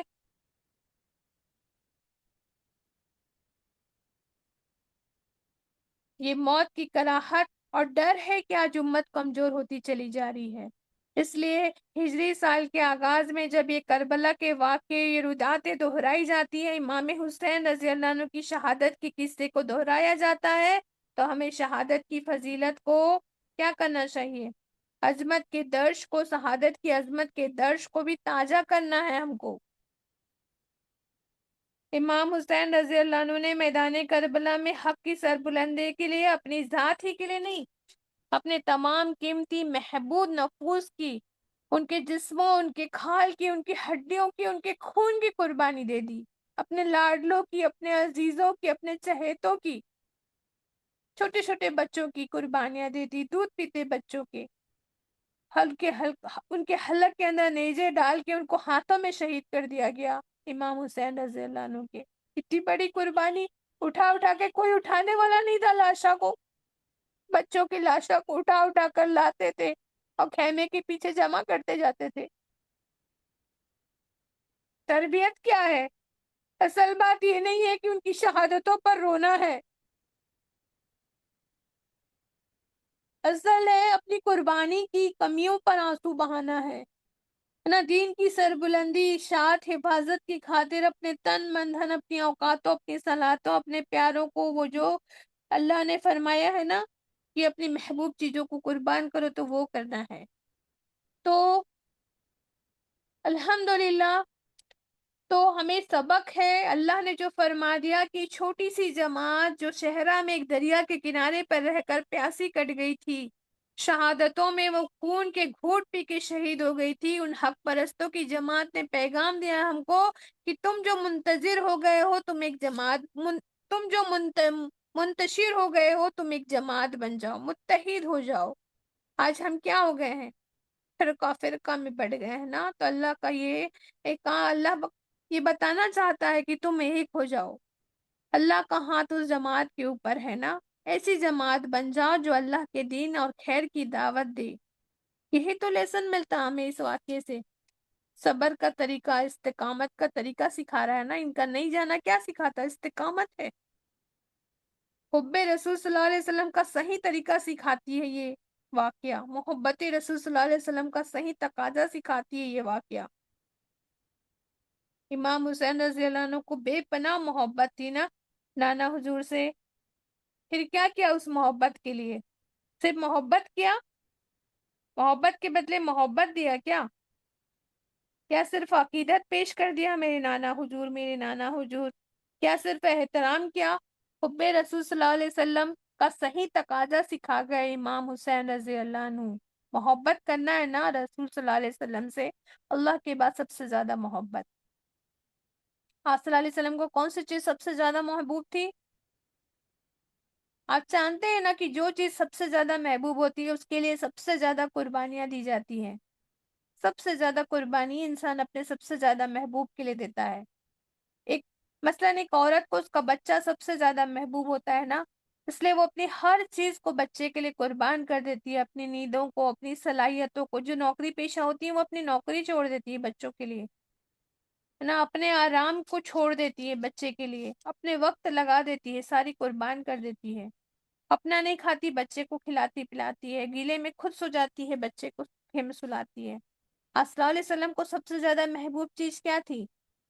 وہ دین تھا، دین اسلام، جس کی خاطر آپ صلی اللہ علیہ وسلم کی پکتی ہوئی ہانڈیوں میں گلاجتیں ڈالی گئیں، آپ کے سر مبارک پر گلاجتیں ڈالی گئیں، سجدے کی حالت میں پشت مبارک پر اونٹ کی اوجری رکھ دی گئی۔ کس لیے آپ صلی اللہ علیہ وسلم نے یہ سب برداشت کیا؟ ایک شکوہ، ایک آہ تک نہیں نکلا۔ کیوں؟ یہ دین تھا جس کی سربلندی کی خاطر آپ نے اپنے پیٹ میں پتھر باندھے۔ یہ دین تھا جو آپ صلی اللہ علیہ وسلم کے نزدیک سب سے محبوب چیز تھی۔ پھر آپ سے محبت کرنے والے نواسے نے بھی پھر کیا کیا؟ اپنا سب کچھ، اپنے پیارے، اپنے عزیز، اپنے بچے سب قربان کر دیے نا۔ یہ ہے نواسے رسول صلی اللہ علیہ وسلم کی شہادت کا اصل پیغام۔ اس دین کی سربلندی حب رسول صلی اللہ علیہ وسلم کا تقاضا سکھاتی ہے یہ واقعہ۔ صرف عبادت کرنا مومن کا مقصد نہیں ہے، اجر ثواب ملے گا عبادت سے، بے شک ملے گا، لیکن جب دین کی حفاظت کا کام آئے، حدود اللہ آپ کی آنکھوں کے سامنے پامال ہو رہا ہو، تو آپ اس کی خاطر اٹھ جائیے، کٹ جائیے، جم جائیے، ڈٹ جائیے۔ میری زندگی کا مقصد میرے دین کی سرفرازی ہو۔ یہ شہادت ہمیں یہ پیغام سناتی ہے۔ تم کہہ دو کہ میری نماز، میری قربانی، میری زندگی، میری موت اللہ کے لیے، یہ فلسفہ سمجھاتا ہے یہ واقعہ۔ جس نے اللہ کی خاطر محبت کی، جس نے اللہ کی خاطر بغض رکھا، جس نے اللہ کی خاطر دیا، جس نے اللہ کی خاطر روک لیا، اسی نے اصل ایمان مکمل کیا۔ من احب للہ، من ابغض للہ، منع للہ وطاع للہ، قد استکمل الایمان۔ عملی نمونہ پیش کیا اپنے نانا حضور کی، ہے نا، جو حدیث ہم سنتے ہیں پڑھتے ہیں اس کا۔ کربلا کا میدان تھا، نماز کا وقت داخل ہوا تو امام حسین رضی اللہ عنہ نے کہا جنگ روک دو، ہمیں نماز پڑھنے دو۔ کہا نہیں، حسین رضی اللہ عنہ نے میسج دینا تھا اور میسج پورا دینا تھا۔ پیغام یہ کہ زیر خنجر بھی ہو، ہے نا، تلوار کی نوکوں کے بیچ بھی سر خدا کے آگے جھکانا ہے، ہمیں تڑپتے جسموں کے ساتھ بھی نماز ادا کرنا ہے، خون آلود جسموں کے ساتھ بھی نماز۔ یہ پیغام دیتا ہے نماز ایسے وقت میں بھی نہیں چھوڑ سکتے ہم۔ پھر یہ نہیں کہہ سکتے ہمیں کیسے پڑھتی، میری آنکھ نہیں کھلتی، میں کیسے پڑھوں، میری عادت نہیں ہے، میں کیسے پڑھوں، ہے نا، پھر میری نیند خراب ہو جاتی ہے۔ اللہ گواہ ہے، امام حسین رضی اللہ عنہ جنتی تھے، جنتیوں کے سردار تھے۔ یہ تب سے تھا، کب سے تھا؟ جب وہ دودھ پیتے بچے تھے تب سے یہ معلوم تھا ان کو رسول صلی اللہ علیہ وسلم کو معلوم تھا، وہ فرماتے تھے۔ ان کی محبت تھی، صلی اللہ علیہ وسلم کو نوازوں سے گود میں بٹھائے ہوئے ہوتے، ان کے سروں پر ہاتھ پھیر رہے ہوتے، ان کے بالوں کی خوشبو سونگھ رہے ہوتے تھے محبت سے، ان کو بوسہ دے رہے ہوتے، ہاتھ اٹھا کے دعا کر رہے تھے الہی میں ان سے محبت کرتا ہوں، تو بھی ان سے محبت کر۔ اتنی محبت کرنے والے کو اسی رسول صلی اللہ علیہ وسلم کی امت نے کیسے ان کو شہادت تک پہنچا دیا؟ آپ سوچو تو دنگ رہ جاتا ہے، دماغ کام نہیں کرتا ہے۔ رسول کی صلی اللہ علیہ وسلم کی امت ہو کر کیسے کوئی ان کے نوازوں کو، اتنے پیاروں کو کیسے کوئی قتل کر سکتا ہے، کیسے شہادت تک پہنچا سکتا ہے؟ ہمارے لیے شہادت ہے، لیکن انہوں نے تو قتل ہی کیا نا، نعوذ باللہ۔ جنگ کی حالت میں بھی نماز ادا کر رہے ہیں، کیونکہ نبی صلی اللہ علیہ وسلم کا یہ ہے نا، یہ طریقہ تھا نا، صلاۃ خائب پڑھتے تھے نا آپ، تربیت کا حق ادا کیا، جنتی تھے نا، جنتی تھے، خبر مل چکی تھی، لیکن پھر بھی یہ نہیں کہا کہ میں کیوں کروں، ہے نا، دشمن پڑھنے نہیں دے رہا ہے نا۔ بہت سے سبق ہیں اس میں، ہمیں محبت ہے اس میں کوئی شک نہیں ہے، لیکن ذہن نشین کیجئے کہ جہاں حب رسول کا تقاضا ہے کہ ان کے محبوب دین کی حفاظت کی جائے، وہاں حب اہل بیت کا تقاضا یہ ہے کہ ان کی قربانیوں سے درس حاصل کیا جائے۔ اہل بیت کا تقاضا ہے یہ، ان سے محبت کرتے ہیں نا، ہم اہل بیت کی محبت کا دم بھرتے ہیں نا، تو ان کی قربانیوں سے درس حاصل کیا جائے۔ جس مقصد کے لیے انہوں نے قربانیاں دی، جو درس دینا تھا، ان قربانیوں کے پیچھے جو درس چھپا تھا، وہ امت مسلمہ کے لیے ہے، وہ پیغام، وہ درس، وہ سبق ہمیں یاد رکھنا ہے۔ فرمایا تھا لوگوں خبردار ہو جاؤ، یہ لوگ رحمان کی اطاعت سے آزاد ہو گئے ہیں، ان لوگوں نے خدا کی زمین کو فساد سے بھر دیا ہے، حدود الہی کو پامال کر دیا ہے۔ ایسی بات کہہ رہے ہیں، نہیں سمجھ میں آ رہا ہے کہ کیا حالات ہوں گے اس وقت کے؟ الحمدللہ الحمدللہ۔ تو ہمیں بہت ساری شہادت کی جو ہے نا، جو واقعات ہیں، وہ ہم انشاءاللہ تعالیٰ کل پڑھیں گے۔ آج ہم جو ہے تھوڑی فضیلت پہ بھی بات کر لیتے ہیں۔ پیغام تو ہم سمجھ گئے ہیں کہ ہم کو ان کے جو شہادت ہے ان کا، اس کے پیچھے کیا پیغام تھا، یہ آپ لوگوں کو سمجھ میں آیا؟ جی باجی، جی جی الحمدللہ، سب باجی، کو جی سمجھ میں باجی، آئے نا؟ ہاں سمجھ جی تھوڑا اذان تک کے لے لیں گے، چلے گا نا؟ کیونکہ مغرب کی نماز جو ہے نا 7 بجے تک کے، پونے 7 تک اذان ہوتی ہے، تو تھوڑے دیر تک پڑھ سکتے ہیں، 7:30 تک پڑھ سکتے ہیں، تو 7:15 تک کے بھی پڑھ سکتے ہیں، تو ہم تھوڑا دیر اور لے لیتے ہیں، ہے نا، 15-20 منٹ جی اور لے لیتے ہیں، تو فضیلت ہو جائے گی انشاءاللہ تعالیٰ۔ جی ٹھیک ہے، بس تو آپ دیکھیے محرم کی فضیلت، جیسا کہ ہم نے ابھی پڑھا سورہ توبہ کی جو آیت نمبر 36 میں انہوں نے پڑھ کے بتایا، بے شک مہینوں کی تعداد اللہ کے نزدیک جس دن سے زمین و آسمان کو پیدا کیا ہے، اللہ کی کتاب میں 12 مہینے ہیں نا، ان میں سے 4 مہینے جو ہے حرمت والے مہینے ہیں۔ کون سے 4 مہینے ہیں؟ ذی القعد، ذی الحج، محرم اور رجب۔ رجب اور محرم۔ الحمدللہ، اللہم پہ مزید در پہ ہے بجی اور ایک بات پہ ہے نا، 3 جو ہے ایک کے بعد ایک ہے نا، جب سے دنیا بنی ہے تب سے نا یہ 4 مہینے حرمت والے ہیں۔ وجہ کیا تھی جو ایک کے بعد ایک 3 مہینے جو ہے اللہ نے حرمت والے بتائے؟ کیوں کیے تھے یہ؟ کہ حج حج میں جانے والوں کے ٹائم ساتھ بڑی جنگ اور جدال سے منع کیا گیا تھا۔ نہیں کے لیے ان کے ان کی تجارت، حجی ان کی تجارت کے لیے وہ لوگ جاتے تھے اس لیے۔ اور حج اور عمرہ کے لیے اچھا۔ جاتے تھے تو اس میں سفر جی لمبا تھا، پھر اس وقت جنگ اور جدال کرنا منع تھا۔ ہاں ہاں جو الحمدللہ، اللہم مزید پذیر، سب کو پتا ہے الحمدللہ۔ میں ریوائز کر دیتی ہوں پٹا ذی قعدہ میں کیا کرتے تھے لوگ؟ حج کے لیے احرام باندھتے تھے۔ عموماً اس دور میں دور دراز سے لوگ آتے تھے نا، اونٹوں پر یا پیدل چل کے آتے تھے، تو تقریباً ان کو 3 مہینے لگتے تھے۔ ذی القعدہ میں لوگ آتے تھے، حج کرتے، واپس جاتے جاتے ان کو محرم کا مہینہ آ جاتا تھا۔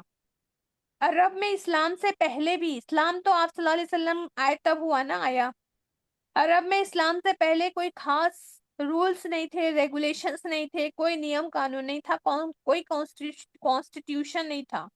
تب لوگ قتل و غارت کرتے تھے، چوری چکاری کرتے، رہزنی کرتے، ڈکیتی کرتے، قافلوں کو لوٹ لیتے، بچوں اور عورتوں کو لونڈی غلام بنا کے بازاروں میں بیچ دیتے۔ لوگوں کو یقین نہیں ہوتا تھا کہ وہ گھر خیریت سے پہنچیں گے، ہے نا، پہنچیں گے کہ نہیں، گھر سے نکلے مطلب روتے دھوتے نکلتے تھے حج کے لیے۔ کیونکہ معلوم نہیں ہوتا تھا کہ واپس لوٹیں گے نہیں لوٹیں گے۔ اللہ معاف کرے، آج بھی جو حج کے لیے جاتے ہیں نا تو ہم بھی ایسا ڈرتے رہتے ہیں نا، لوگ ابھی بھی روتے ہیں، لیکن الحمدللہ آج تو کتنی آسانی ہے نا، 5 گھنٹے میں تو ہم جدہ پہنچ جاتے ہیں الحمدللہ۔ لیکن پہلے زمانے میں واپسی کی کوئی گارنٹی نہیں ہوتی تھی، تو نکلنے والوں کی عزت و احترام میں لوگ کسی کو کچھ نقصان نہیں پہنچاتے تھے۔ اسلام سے پہلے بھی ان مہینوں کا اتنا احترام کرتے تھے، منافق کافر سب کرتے تھے۔ حالانکہ ان کی لڑائی چل رہی ہوتی تھی، آپ کو میں نے بتائی تھی عربوں کی لڑائیاں کتنے سالوں چلتی تھی، لیکن یہ لوگ اپنی لڑائی کو روک دیتے تھے، ہے نا۔ اور کچھ لوگ تو کیا کرتے تھے، ہے نا، کئی بار ایسا ہوتا تھا کہ ان کو بدلہ لینا بہت ضروری ہوتا تھا نا، تو ان کی ایک کمیٹی تھی، وہ کمیٹی کیا کرتی تھی، نسی کا قانون چالو کرتی تھی، مطلب مہینوں کو وہ لوگ بدل دیتے تھے، جو کہ گناہ کا کام تھا۔ اللہ نے اس آیت میں یہ بھی فرمایا ہے، نسی کے قانون کو وہ لوگ کیا کرتے تھے، نسی سے کیا کرتے تھے، مہینوں کو چینج کر دیتے تھے جب ان کو لڑنا ہوتا تھا۔ تو خیر اس پہ ہم بات نہیں کریں گے۔ اگر ان کے ہاں اتنا حرمت کا اتنا معاملہ تھا کہ کوئی کسی سے، ہے نا، اگر کسی کو اپنے باپ کا قاتل بھی سامنے آ جاتا تھا نا تو پھر وہ اس کو کچھ کہتے نہیں تھے ان مہینوں میں۔ حالانکہ وہ اپنے کلچر کے اعتبار سے ایسے تھے کہ چھوٹی چھوٹی بات پر قتل کرتے تھے نا، چھوٹی چھوٹی باتوں پر ان کے یہاں جھگڑا ہوتا تھا، ہے نا، لیکن پھر بھی وہ لوگ اس مہینوں کا بہت احترام کرتے تھے۔ تو جب حرمت کے 3 مہینے، حج کے رجب کا مہینہ حرمت کا تھا کیونکہ اس میں لوگ احرام عمرے کا باندھ کے جاتے تھے، ہے نا، ٹھیک ہے، تو کوئی اٹیک نہیں کرتا تھا اور قافلے جاتے تھے اور شیورٹی ہوتی تھی کہ ہم پر کوئی اٹیک نہیں کرے گا، ٹھیک ہے۔ تو یہ حرمت والے مہینے، ہے نا، جو اللہ نے بنائے ہیں حرمت والے مہینے میں، ہے نا، تو یہ اپنے باپ کے قاتل پر بھی ہاتھ نہیں اٹھاتے تھے۔ تو میں اور، ہے نا، میں اپنے خون کے رشتوں سے کیسے لڑوں؟ کیا ہمارے یہاں یہ کانسیپٹ ہے؟ کیا ہمیں یہ بات یاد نہیں آتی ہے کہ جب محرم آتا ہے تو کیا ہم یہ اپنے گھر والوں کو، اپنے بچوں کو، یا جہاں تک ہماری پہنچ ہے، کیا ہم یہ بات بتاتے ہیں کہ یہ حرمت والا مہینہ ہے، ہمیں آپس میں نہیں لڑنا ہے؟ آج امت مسلمہ اتنی جہالت کے کنارے پر کھڑی ہے کہ وہ سبق جو اسلام سے پہلے کفار کو بھی یاد تھا آج ہم نے بلا دیا ہے۔ آج ہمارا تعارف لڑائی جھگڑا بن گیا ہے۔ وہ اسلام جو امن کا میسج تھا، ایمان امن سے ہے نا، ہے نا، جب بندہ ایمان والا ہوتا ہے تو امن میں آ جاتا ہے، وہ دوسرے سے اور دوسرے اس سے امن میں رہتے ہیں نا۔ آج مسلمان ہونا کس چیز کا سمبل بن گیا ہے پتہ ہے آپ کو؟ آج مسلمانوں کو دہشت گرد کیوں کہا جاتا ہے نا؟ آج کے مسلمانوں کو خود ہی نہیں پتا کہ اللہ نے ان کو کیا پیغام دے کے دنیا میں بھیجا تھا۔ ہم امن کی سمبل تھے، ہم خود ہی آپس میں لڑتے جھگڑتے ہیں اور دشمنوں کو ہنسنے کا موقع دے دیا ہے۔ لوگ آج تعارف کراتے ہیں، ہمارے بارے میں کیسا تعارف ہوتا ہے پتہ ہے آپ کو؟ فار ایگزامپل میں آپ کو بتاتی ہوں، کوئی کچھ پوچھتا ہے نا باہر سے آ کے، ہاں وہ جگہ جہاں پولیس آئی تھی، ہاں وہ مسجد جہاں دوسری مسجد والوں سے جھگڑا ہوا تھا۔ ہم آج جس اسلام کو لے کر پھر رہے ہیں نا، وہ بے روح ہو چکی ہے۔ بہت ضرورت ہے ہم کو کام کرنے کے لیے دین پر۔ محرم جب آتا ہے تو محرم کے ناطے ہم کو یاد رکھنی ہے کہ اس میں ہماری زبانوں کو سینا ہے، حرام ہے۔ جو چیزیں حرام ہے وہ کیا حرام ہے؟ ہماری زبانوں کو سینا ہے، اپنے ہاتھوں کو روکنا ہے، اپنی آنکھوں کو جھکانا ہے، کسی کے عیب نہیں ٹٹولنا ہے، کسی کے اوپر انگلی نہیں اٹھانی ہے۔ خاندانوں میں لڑائیاں ہیں، جھگڑے ہیں، کسی کے گھر ٹوٹ رہے ہیں۔ اگر واقعی ہم چاہتے ہیں کہ محرم میں خاص کام کریں جس سے اللہ راضی ہو جائے تو ان سب چیزوں کو دور کرنے کی کوشش کرنی ہے۔ دوسری چیز، پہلی چیز یہ ہے کہ حرام مہینے کا احترام کر لیے ہم نے، یہ سب کریں گے، ہم اپنی زبانوں کو کنٹرول میں رکھیں گے، لڑائی جھگڑے نہیں کریں گے۔ دوسری چیز، محرم اسلامک کیلنڈر کا پہلا مہینہ ہے، جیسے نیو ایئر ہوتا نا ویسا مہینہ ہے مسلمانوں کا محرم۔ ایک شمسی کیلنڈر ہے، ایک قمری کیلنڈر ہے۔ قمری مطلب چاند کے حساب سے چلتا ہے نا، ہم چاند کے حساب سے چلنے والے مہینے کو فالو کرتے ہیں۔ محرم پہلا مہینہ ہے چاند کے حساب سے۔ ہم میں سے کتنے نے سوچا کہ آج میری زندگی کا نیا سال اسٹارٹ ہو رہا ہے؟ یہ باتیں ایسی نہیں ہوتی ہے۔ اصل میں انسان کو جس سے محبت ہوتی ہے نا، اس سے پھر اس کے متعلق ہر چیز سے کیا ہوتا ہے؟ محبت ہوتی ہے۔ اگر ہم کو محبت ہے کوئی چیز سے، ہم محبت کرتے ہیں، رسول صلی اللہ علیہ وسلم سے محبت کرتے ہیں، دین سے محبت کرتے ہیں، اسلام سے محبت کرتے ہیں، تو اس سے متعلق ہر چیز سے محبت ہونی چاہیے۔ لیکن آج تو ایسا لگتا ہے ہمارے لیے دین اجنبی ہو گیا ہے۔ ٹھیک ہے، ہم یہ نہیں کہتے کہ اس طرح نیو ایئر مناؤ جیسے لوگ مناتے ہیں، کرسچن لوگ مناتے ہیں، نعوذ باللہ ہم بھی اس کو فالو کرنے لگ گئے ہیں، اللہ معاف کرے۔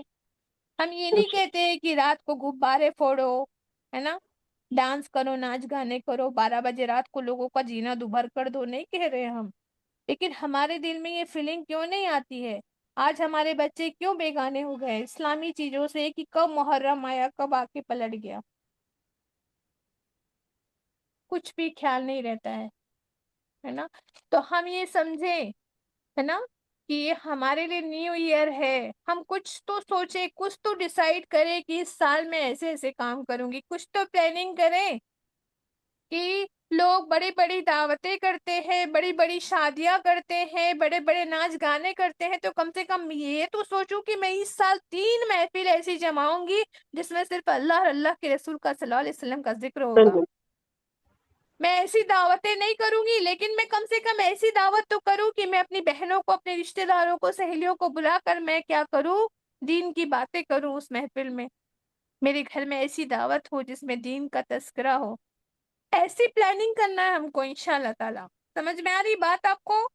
یہ ہے نئے نیو ایئر کا میسج، یہ ہمارے لیے نیو ایئر ہے نا۔ ہم کو غبارے نہیں پھوڑنا ہے، ہم کو ہے نا ہیپی نیو ایئر نہیں بولنا ہے، لیکن ہم کو یہ تو کم سے کم پلاننگ تو کرنی ہے نا کہ اس سال میں کیا کروں گی، ہے نا۔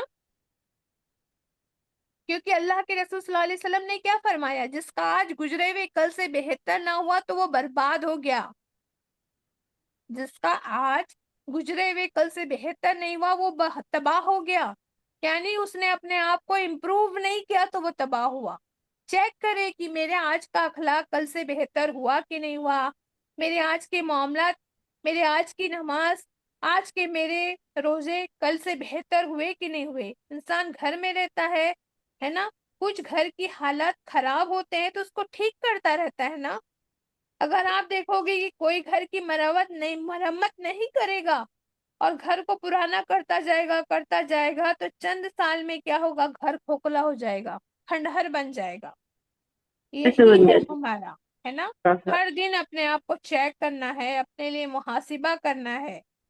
جنید بغدادی تابعین میں سے ہے، رحمت اللہ علیہ، کہتے ہیں کہ ہر لمحے دیکھو کہ تم اللہ کے کتنے قریب ہوئے ہو اور شیطان سے کتنے دور ہوئے ہو، ہے نا؟ ہر آنے والا دن ہم کو شیطان کے قریب کرتا جا رہا ہے، ہمارے ویلیوز بدلتے جا رہے ہیں، بدل رہے کہ نہیں ویلیوز؟ ہماری تربیت کے انداز بدل رہے ہیں۔ آج ہمارے بچوں پر ہولڈ کتنا ہے، ہمارا کتنا کم ہوتا جا رہا ہے، ہولڈ پکڑ ہی نہیں رہی بچوں پر۔ ہمارے گھروں کا چلانے کا انداز بدلتا جا رہا ہے۔ ٹھیک ہے نا، جوان بچہ تو ہے، کیا ہوا تھوڑی دیر سے آ گیا گھر میں تو کیا ہوا، ایک ٹائم کی نماز چھوٹ گئی تو گھروں کا سکون، خوشی، اطمینان، ہماری ترجیحات سب بدلتی جا رہی ہے۔ اگر مجھے احساس ہو کہ کچھ گر رہا ہے تبھی میں اس کو گرنے سے بچاؤں گی نا، مجھے احساس ہوگا کہ میری کوئی چیز گر رہی ہے تب میں اسے گرنے سے بچاؤں گی نا۔ آج کی بے حسی دیکھیں، ہم ضائع ہو رہے ہیں، کوئی مانے نہ مانے، کوئی الزام نہیں ہے، ٹی وی کی خبر نہیں ہے، یہ حالات کو دیکھ کر یہ محسوس ہو رہا ہے ہر دن مسلمان دین سے دور ہو رہے ہیں۔ کیا آج مسلمانوں کے پاس ریسورسز نہیں ہے؟ آج بھی دنیا کا سب سے امیر کنٹری مسلمانوں کی ہے۔ اب آپ دیکھیے کہ یہ جو تاریخ ہے، میں جو بول رہی ہوں نیو ایئر ہے، نیو ایئر چالو ہو رہا، ہمارا نیا سال چالو ہوتا ہے محرم سے۔ کب سے چالو ہوتا ہے کیا آپ کو معلوم ہے؟ کون سے ہجری سے یہ سٹارٹ ہوا ہے؟ کوئی بتائے گا؟ اور محرم کیوں پہلا مہینہ ہے؟ حضرت عمر رضی رسول اللہ اللہ عنہ کی نے ہجرت سے ہی تو نام گنتے ہیں، جی آپ صلی اللہ الحمدللہ، علیہ وسلم اللہم کی صل۔ ہجرت سے، اور پھر حضرت ہجرت عمر سے رضی گنتی اللہ عنہ شروع نے ہوئی ہے۔ محرم کو پہلے نہیں، عمر رضی اللہ عنہ کے دور میں کیا ہوا تھا؟ عمر رضی اللہ عنہ کے دور زکوٰۃ میں کا جو اسٹارٹ تھا ہوا تھا بچی، اس یہ۔ کا حساب کتاب رکھنے کے لیے الحمدللہ، اللہم زد مزید۔ بولے تو ایک وقت ایک تاریخ مقرر کر دی جائے یا مہینہ، تو اس حساب سے پھر محرم کو ان لوگوں نے ہجرت کے دور کے حساب سے چن لیے۔ جی الحمدللہ، 17 ہجری میں عمر رضی اللہ عنہ کا دور تھا، ہے نا؟ 17 ہجری میں آپ صلی اللہ علیہ وسلم کی وفات ہوئی 10 ہجری میں، ہے نا؟ 17 ہجری میں عمر رضی اللہ، کیونکہ ابو بکر رضی اللہ عنہ تو 2 اور 2.5 سال کے بیچ ہی ان کی کیا ہو گئی، ہے نا؟ وہ ہے نا وفات ہو گئی تھی۔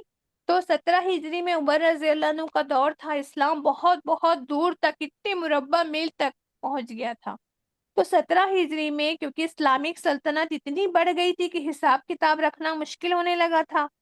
موسیٰ اشعری رضی اللہ عنہ اور دیگر صحابہ نے کہا، اے امیر المومنین، ٹیکسز خراج لیتے ہیں نا، ہم ٹیکس لیتے ہیں، اس کے لیے ایک شروعات اور ایک آخری مہینہ ہونا چاہیے نا، کہ ہم کب وصول کریں ٹیکس۔ تو عمر رضی اللہ عنہ نے غور و فکر کیا، مشورے کے بعد طے کیا کہ محرم سے سال کا سٹارٹ رکھا جائے۔ اچھا، محرم کو پہلا مہینہ چنا گیا، کیوں؟ کیونکہ محمد صلی اللہ علیہ وسلم کی ہجرت کا آغاز جو ہوا تھا نا، ماہ ذوالحجہ کے آخر میں ہوا تھا۔ سٹارٹ کیے تھے، وہ نکلے تھے وہاں سے ذوالحجہ کے آخر میں، اور اس کے بعد جو چاند نئے مہینے کا طلوع ہوا تھا، جو نیا چاند نکلا تھا مدینہ آنے کے بعد، وہ محرم کا چاند تھا۔ اس لیے اسلامی سال کے آغاز کے لیے محرم کو پہلا مہینہ قرار دیا گیا۔ سبحان اللہ۔ میری بہنوں، کربلا کا جو واقعہ ہے 10 محرم 61 ہجری جمعے کے روز ہوا تھا، اور اس کے بعد ہی سے ہمارا نیا سال غم سے جڑ گیا۔ اللہ نے نئے سال کے شروع میں ہی یہ واقعہ رکھا، کیوں؟ تاکہ ہر ایک کو پتہ چلے کہ نیا سال صرف خوشی منانے کے لیے نہیں ہوتا ہے، نیا سال آخرت کی فکر کرنے کے لیے، پلاننگ کرنے کے لیے آتا ہے۔ پلاننگ کرنی ہے ہم کو انشاءاللہ تعالی۔ اچھا، اب یہ دیکھیے کہ پہلا مہینہ ہوا ہے نا محرم، یہ دیکھ لیے حرمت والا مہینہ ہے۔ یہ رسول صلی اللہ علیہ وسلم کا فرمان ہے، سال کے 12 مہینے ہیں، اس میں سے 4 مہینے حرمت والے ہیں، تو یہ مہینہ کیا ہے؟ حرمت والا مہینہ ہے۔ صحیح بخاری کی روایت ہے 2958، اس بات کی گواہی ہے کہ رسول صلی اللہ علیہ وسلم نے اس آیت کی روشنی میں، مطلب جو آیت ہم نے پڑھی، ان حرمت والے مہینوں کا تعین فرما دیا کہ 12 مہینوں میں سے 4 مہینے حرمت والے کون کون سے ہیں، یہ آپ نے بتا دیا تھا۔ رسول صلی اللہ علیہ وسلم کا یہ پسندیدہ مہینہ تھا، کس اعتبار سے؟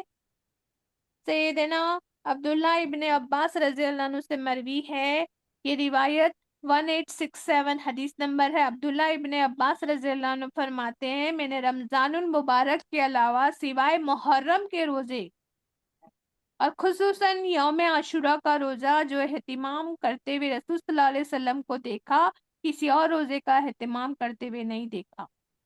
تو رسول صلی اللہ علیہ وسلم 10 محرم کا روزہ رکھا کرتے تھے۔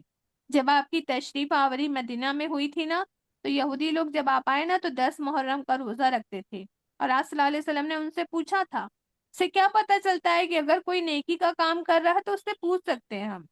آپ صلی اللہ علیہ وسلم نے پوچھا کہ آپ 10 محرم کا روزہ کیوں رکھتے ہیں؟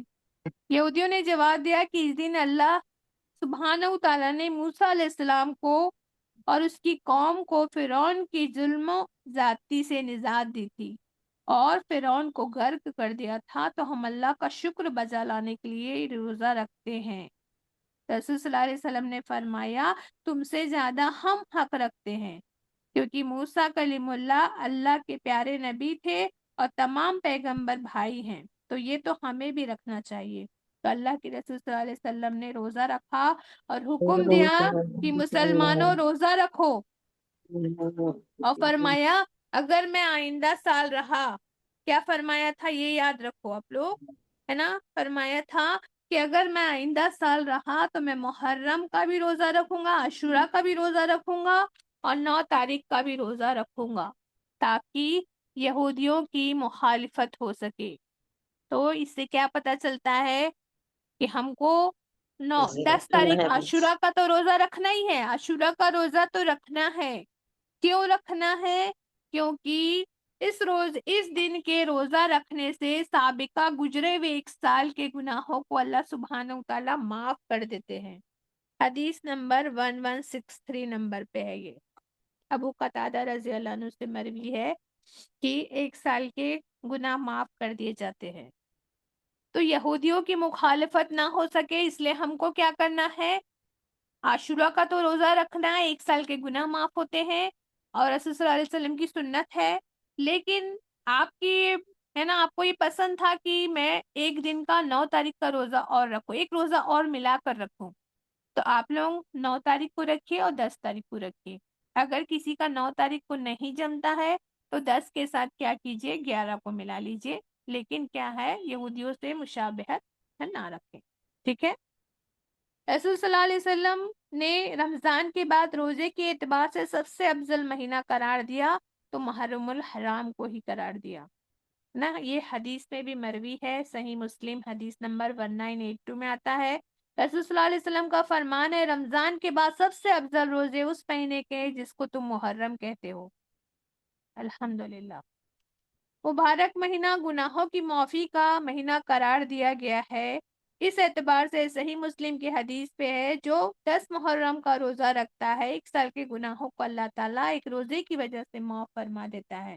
الحمدللہ، رمضان مبارک کے بعد سب سے افضل روزے اس اللہ کے مہینے کے روزے ہیں جن کو تم محرم کہتے ہو۔ 12 مہینوں میں کسی مہینے کے ساتھ رسول صلی اللہ علیہ وسلم نے شہر اللہ کا لفظ استعمال نہیں کیا ہے، جو اس حدیث میں کیا ہے، شہر اللہ مطلب اللہ کا مہینہ، یہ حدیث میں آتا ہے، واللہ اعلم۔ اچھا، ہمارے یہاں کیا ہے، بہت ساری چیزیں ہیں جو ہم کیا کرتے ہیں، بدعتیں ہیں، ہم جو سوچتے ہیں کہ بھائی اس مہینے میں بیٹی کی شادی نہیں کرنا ہے، اچھے پکوان نہیں کھانا ہے، تو یہ سب کیا ہے، بدعت ہے۔ رسول صلی اللہ علیہ وسلم نے اپنی بیٹی ام کلثوم کا نکاح سیدنا عثمان رضی اللہ عنہ سے محرم 3 ہجری 624 میں اپنی بیٹی کا نکاح اسی مبارک مہینے کی 3 تاریخ کو کیا۔ پہلی بات 3 ہجری، دوسری بات 3 تاریخ، اور پھر محرم۔ اب آپ لوگ دیکھ لیجئے اپنے معاشرے میں 3 تگاڑا کام بگاڑا، 3 کا نمبر بھی منحوس مانا جاتا ہے، محرم کو بھی منحوس مانتے ہیں نعوذ باللہ، 3 ہجری بھی ہے۔ پھر صلی اللہ علیہ وسلم کی بیٹی کی شادی ہوئی ہے نا۔ تو ایک مسلمان کو یہ مہینہ کیسے گزارنا ہے؟ ہم خوش ہوتے ہیں ہماری زندگی کے اتنے سال مکمل ہو گئے، حالانکہ ہمیں معلوم ہونا چاہیے کہ سال تو مکمل ہو گیا، لیکن ہر آنے والا دن، ہر مکمل ہونے والا دن ہمیں ہماری موت کے قریب کرتا جا رہا ہے۔ اس لیے ان ایام کو جو باقی بچے ہیں اس میں اپنے اچھے اعمال کو اللہ کے آگے پیش کرو، اچھی باتیں بھی، نیک اعمال بھی اللہ تک پہنچتے ہیں نا. صلی اللہ علیہ وسلم روزہ رکھتے تھے منڈے اور تھرسڈے کو. اعمال پہنچتے ہیں نا اللہ تک. اصل خسارے اور نفع کا فیصلہ عمل سے ہونا ہے نا، وہ سالوں سے نہیں ہوگا، ہے نا. تو پھر کہو کہ میری زندگی 60 سال ہو گئی، یہ نہ کہو، یہ کہو کہ 60 سال میری زندگی کے ختم ہو گئے ہیں. سمجھ میں آ رہی بات؟ کتنے باقی ہے اس کی فکر کرو کہ میں کیا کر سکتی ہوں اب ان دنوں میں. الحمدللہ ہمیں اپنا محاسبہ کرنا ہے انشاءاللہ تعالی. تو اللہ نے قرآن کیا بلاتا ہے؟ ایمان والو اللہ سے ڈر جاؤ. اس بات کو دیکھو کہ تم نے کل قیامت کے لیے کیا کچھ بھیجا ہے. وہ وقت قریب ہے جب چٹیل میدان میں سب کو جمع کیا جائے گا، جہاں نہ کوئی چھپ سکے گا، کوئی بھی چھپ نہیں سکے گا. ایسا چٹیل میدان ہوگا، کھینچ کے اس کو ٹائٹ کر دیا جائے گا، کوئی چھپ نہیں سکے گا. اپنا محاسبہ کرو. سیدنا عمر رضی اللہ عنہ فرماتے تھے کہ اپنا محاسبہ کرو اس سے پہلے کہ تمہارا حساب قیامت کے دن کیا جائے. الحمدللہ. تو یہ سب کیا ہے، اس کی محرم کے پیغام بھی ہو گئے، فضیلتیں بھی ہو گئی. تو ہمیں نیکیوں کے کام کرنے ہیں. پورے مہینے کو ہم کو کیا کرنا ہے؟ نیکیوں کے کاموں میں گزارنا ہے، کیونکہ یہ اللہ کا مہینہ ہے، پسندیدہ مہینہ ہے، اللہ سبحانہ وتعالیٰ کو پسند ہے. تو ہم شعوری ناشعوری میں جو بھی گناہ ہیں ان کی توبہ کرنی چاہیے. اللہ سے معافی مانگنی ہے نا. عزت والے مہینے ہم کو ملی ہے تو ہم کو کیا کرنا ہے؟ اپنی عزت کو اور دوسروں کی عزت کو پامال نہیں کرنا ہے نا. 5 چیزوں سے پہلے 5 چیزوں کی کیا ہے؟ غنیمت کو سمجھنا ہے. صحت دی اللہ نے تو بیماری سے پہلے اس کو غنیمت جان لو. ٹھیک ہے. پلاننگ رٹن کرنا ہے جمع جو میں نے پلاننگ کرنا ہے، میں نے آپ کو بتائی. اللہ کی رضا کی پلاننگ کرنا ہے، اللہ کے مخلوق کے لیے بھی پلاننگ کرنا ہے. ٹھیک ہے. سب کے لیے پلاننگ کرنا ہے. دعوت دینی ہے، لوگوں کو دین کی طرف بلانا ہے نا. دوسری قوم کے لوگ کتنی دعوت دیتے ہیں آپ کو پتا ہے؟ اپنے سارے مال ان لوگ دین کے لیے پورا بانٹ دیتے ہیں دوسرے قوم کے لوگ نا. تو آپ کو پتا ہے سلطنت عثمانیہ کی نیو رکھی گئی تھی، وہ بھی سٹارٹ اسی سے کیا تھا انہوں نے. سعد بن ابی وقاص رضی اللہ عنہ نے جب شہر کوفہ کی بنیاد رکھی، محرم میں رکھی تھی. تو پلاننگ کریں، ہے نا. الحمدللہ. انشاءاللہ تعالیٰ اس مہینے میں کیا ہے؟ کوئی بھی نحوست نہیں ہے. جو بھی آپ کام کریں گے انشاءاللہ تعالیٰ اس میں کیا ہوگا؟ اللہ سبحانہ وتعالیٰ برکت ڈال دیں گے. حسین رضی اللہ عنہ کے اخلاق تو اتنے بہترین تھے، اس کے بارے میں ہم کل انشاءاللہ بات کریں گے. اور کل جو ہے اگر ہو سکا تو پہلے ہم کربلا کا واقعہ کل لے لیں گے، باقی جو خلافت راشدہ کا ہے وہ بعد میں لیں، یا پھر خلافت راشدہ باقی جنگوں کے بارے میں پہلے بات کریں، پھر بعد میں کربلا کا واقعہ